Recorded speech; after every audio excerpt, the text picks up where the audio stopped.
আপনার কি গল ব্ল্যাডারে স্টোন বা পিত্তথলিতে পাথর হয়েছে?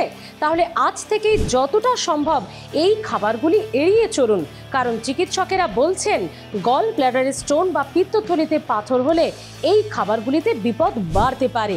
সেই খাবারগুলি কি কি? অবশ্যই পুরো ভিডিওতে নজর রাখুন।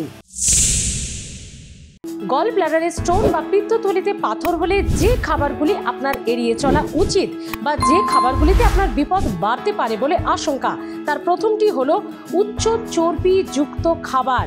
অত্যন্ত ফ্যাট রয়েছে যে খাবারে, সেই খাবারগুলি এড়িয়ে চলুন। এছাড়াও আপনি এড়িয়ে চলবেন আইসক্রিম, চা, coffee, cold drink, fast food, tomato, বেগুন, পালং শাক, বিট, বেশ কয়েক প্রকারের ডাল যেমন রাজমা, ছোলার ডাল, অড়হর ডাল, খাসির মাংস এবং চকোলেট এবং প্যাকেটজাত যে কোনো খাবার, এবং পারলে ডিম, যেটা প্রোটিনের উৎস, সেটা যতটা পারবেন কম খাবেন যাদের পিত্তথলিতে পাথর বা গল ব্ল্যাডারে স্টোন রয়েছে।